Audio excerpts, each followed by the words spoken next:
ഇരിക്കുകയാണെങ്കിൽ ഭരണസമിതിക്ക് വിധേയമായിക്കൊണ്ട് നമ്മുടെ ആസൂത്രണം നടപ്പിലാക്കുന്നതിൽ ജീവനക്കാർ വളരെയധികം സഹായിച്ചുകൊണ്ടിരിക്കുകയാണ്. തുടർന്നും അത്തരത്തിലുള്ള പ്രവർത്തനങ്ങൾ ഉണ്ടെങ്കിൽ മാത്രമേ നമുക്ക് ജനകീയമായി നമുക്ക് ഈ പ്രവർത്തനങ്ങളെ മുന്നോട്ട് കൊണ്ടുപോകാൻ കഴിയുമെന്ന് നമുക്ക് എല്ലാവർക്കും അറിവുള്ള കാര്യമാണ്. ഇവിടെ തന്നെ അതിന്റെ കൂടുതൽ വിശദാംശത്തിലേക്ക് കടക്കുന്നില്ല. നമ്മളെ സംബന്ധിച്ചിടത്തോളം ബ്ലോക്ക് പഞ്ചായത്ത് 2 മേഖലകൾക്കാണ് കൂടുതൽ ഊന്നുന്നത്. 3 മേഖലകൾക്ക്. ഒന്ന്, ആരോഗ്യപരമായിട്ടുള്ള വിഷയങ്ങളെ ഇടപെട്ടുകൊണ്ട് 3 ആശുപത്രികളുടെ പരിപൂർണ നിയന്ത്രണങ്ങൾ ഏറ്റെടുത്തുകൊണ്ട് അവിടെ ആവശ്യമായ പാലിയേറ്റീവ് കെയർ അടക്കമുള്ള ദൈനംദിന ചിലവുകൾക്കടക്കമുള്ള അതുപോലെ NCD ക്ലിനിക്കിന് ആവശ്യമായ മെഡിസിൻ അടക്കം നൽകുന്നതിനുള്ള ഇടപെടലാണ് വെളുന്നല്ലൂർ നിലമേൽ ആശുപത്രികൾക്ക് നൽകിക്കൊണ്ട് അവിടുത്തെ ഭൗതികമായിട്ടുള്ള സാഹചര്യങ്ങൾ മെച്ചപ്പെടുന്നതിന് ആവശ്യമായിട്ടുള്ള എല്ലാ പ്രവർത്തനങ്ങളുമുണ്ട്. കടയ്ക്കൽ താലൂക്ക് ആശുപത്രിയെ സംബന്ധിച്ച് ഒരു പേപ്പറിൽ മാത്രം താലൂക്ക് ആശുപത്രി എന്ന് നിലനിൽക്കുകയും ബെഡ് സ്ട്രെങ്ത് 101 ആണെങ്കിൽ 265ഓളം ആളുകളെ അവിടെ കിടത്തി ചികിത്സിച്ചുകൊണ്ട് വളരെയധികം ഒരു കഠിനമായിട്ടുള്ള യത്നമാണ് അവിടുത്തെ HMC ആശുപത്രി ബ്ലോക്ക് പഞ്ചായത്ത് ഏറ്റെടുക്കുന്നത്. അവിടെ HMC തന്നെ 100 ആളുകളെ നിയമിച്ചുകൊണ്ട് ഡോക്ടറെ അടക്കം നിയമിച്ചുകൊണ്ട് പാരാമെഡിക്കൽ സ്റ്റാഫിനെ അടക്കം നിയമിച്ചുകൊണ്ടുള്ള പ്രവർത്തനങ്ങളുമായിട്ടാണ് പോകുന്നത്.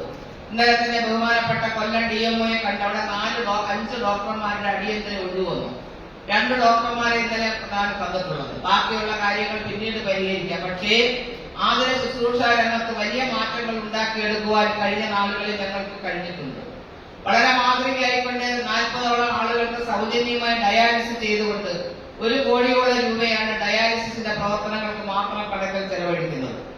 ആകെ ലഭിക്കുന്ന 4 കോടി രൂപ വികസന പ്രവർത്തനത്തിന് വേണ്ടി എടുക്കാൻ എങ്കിൽ തന്നെയും 3 ആശുപത്രികളിൽ 2.5 കോടി രൂപയാണ് കടക്കൽ താലൂക്ക് ആശുപത്രിയുടെ ഡയാലിസിസ് അടക്കം ഗ്രാമസഭാ യോഗമാണ് ചേരുന്നത്. വർക്കിംഗ് ഗ്രൂപ്പുകളുടെ യോഗം ചേർന്ന് ആ വർക്കിംഗ് ഗ്രൂപ്പുകളിൽ ഉയർന്നു വന്നിട്ടുള്ള ഏറ്റവും പ്രധാനപ്പെട്ട നിർദ്ദേശങ്ങൾ ക്രോഡീകരിച്ച് അതാണ് ഈ ഗ്രാമസഭയുടെ മുന്നിൽ 25-26 വർഷത്തെ പദ്ധതി രൂപീകരണവുമായി ബന്ധപ്പെടുത്തി വെച്ചിട്ടുള്ള കരട് ഈ ഗ്രാമസഭയുടെ കൂടി ചർച്ചയുടെ അടിസ്ഥാനത്തിൽ സമ്പൂർണമായി പദ്ധതിയാക്കിക്കൊണ്ടാണ് വളരെ വേഗത്തിൽ ഈ പ്രവർത്തനങ്ങൾ പൂർത്തീകരിക്കപ്പെട്ടത്.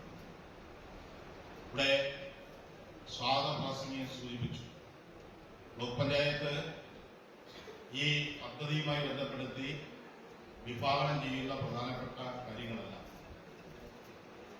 ആരോഗ്യരംഗവുമായി ബന്ധപ്പെടുത്തി ഏറ്റവും ശ്രദ്ധയോടുകൂടി ഈ ഭരണസമിതി അധികാരത്തിൽ വന്ന ശേഷം അവിടുത്തെ പ്രവർത്തനങ്ങൾ ഏറ്റെടുക്കുകയും പരാതിക്കിടയില്ലാത്ത വിധത്തിൽ അത് ചെയ്യുകയും ചെയ്യുന്ന ഭരണസമിതിയാണ് ബ്ലോക്ക് പഞ്ചായത്തിന്റെ ഭരണസമിതി. ഇപ്രാവശ്യവും ആരോഗ്യരംഗത്തെ പ്രവർത്തനങ്ങൾക്ക് കൂടുതൽ മുൻതൂക്കം നൽകി കൊണ്ടുപോകണം എന്നുള്ള നിലയിലാണ് ഭരണസമിതി ആലോചിച്ചത്. വർക്കിംഗ് ഗ്രൂപ്പിൽ പ്രധാനമായും ഉയർന്നു വന്ന ഏറ്റവും വലിയ നിർദ്ദേശവും ഉണ്ടായിരുന്നു. 3 CHSകൾ എനിക്ക് തോന്നുന്ന സമീപത്ത് ബ്ലോക്കുകളിലൊന്നും ഇല്ലാത്തതാണ്. ആശുപത്രികളുടെ എണ്ണം ഈ ബ്ലോക്ക് പഞ്ചായത്തിന്റെ കീഴിൽ കൂടുതലാണ്. 3 CHSകളുടെ പ്രവർത്തനം കുറ്റമറ്റ രീതി നടപ്പിലാക്കുവാൻ കഴിഞ്ഞ കാലങ്ങളിൽ ഈ ഭരണസമിതിക്ക് കഴിഞ്ഞിട്ടുണ്ട്. മറ്റു മേഖലകളിലുള്ള കാര്യങ്ങളെല്ലാം അവിടെ സൂചിപ്പിച്ചു. പുതിയ പദ്ധതികൾ ഏറ്റെടുക്കുന്ന കാര്യത്തിലടക്കം ബഹുമാന്യനായി ഇവിടെ എത്തിയിട്ടുള്ള ഗ്രാമസഭാ അംഗങ്ങളുടെ നിർദ്ദേശം അനിവാര്യമാണ്. ഇപ്പൊ കാർഷിക മേഖലയുമായി ബന്ധപ്പെടുത്തി ഇവിടെ സൂചിപ്പിക്കപ്പെട്ടു. എനിക്ക് തോന്നുന്നത് ഈ ഭരണസമിതിയുടെ അധികാരത്തിൽ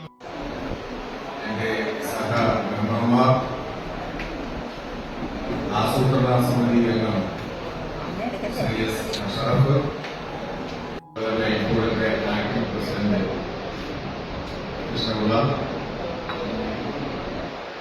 ചേർന്നിട്ടുള്ള ഗ്രാമപഞ്ചായത്ത് അംഗങ്ങൾ, നിർവഹണ ഉദ്യോഗസ്ഥർ നൽകിക്കൊണ്ട് അവിടെ വരുന്ന രോഗികൾക്ക് ആവശ്യമായ സഹായങ്ങൾ നൽകുന്ന നിലപാടുകളാണ് ആശുപത്രി മാനേജ്മെന്റ് കമ്മിറ്റി ബ്ലോക്ക് പഞ്ചായത്ത് എടുക്കുന്നത്.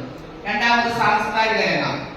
നമ്മുടെ ബ്ലോക്കിനെ സംബന്ധിച്ച് വളരെ അഭിമാനമുണ്ട്. കേരള സംവിധാനമെല്ലാം വിപുലീകരിച്ചുകൊണ്ടുള്ള പ്രവർത്തനങ്ങൾ ആരംഭിച്ചു കഴിഞ്ഞു. വെളുന്നല്ലൂരിനെ സംബന്ധിച്ച് എക്സ്റേയുടെ പ്രവർത്തനം ആരംഭിച്ച് ഫിസിയോതെറാപ്പി നന്നായി നടക്കുന്നുണ്ട്. അതിനുശേഷം അത് സോളാർ ഫെൻസിംഗ് അടക്കമുള്ള കാര്യങ്ങളിലേക്ക് മാറ്റപ്പെട്ടു. ഇപ്പോൾ വന്യമൃഗങ്ങളുടെ ശല്യം വല്ലാതെ കൂടുന്ന ഒരു കാഴ്ചയാണ് നമ്മുടെ ഈ ബ്ലോക്ക് മേഖലയിൽ എല്ലായിടത്തും കാണുന്നത്. മുമ്പുണ്ടായിരുന്നത് ഇട്ടുവയിൽ ബ്ലോക്ക് പഞ്ചായത്തിന്റെ 2025-26 വർഷത്തെ പദ്ധതി ഇതുമായി ബന്ധപ്പെട്ടുകൊണ്ട് ആസൂത്രണ സമിതി യോഗം ചേർന്ന് 25-26 പദ്ധതി മുൻഗണന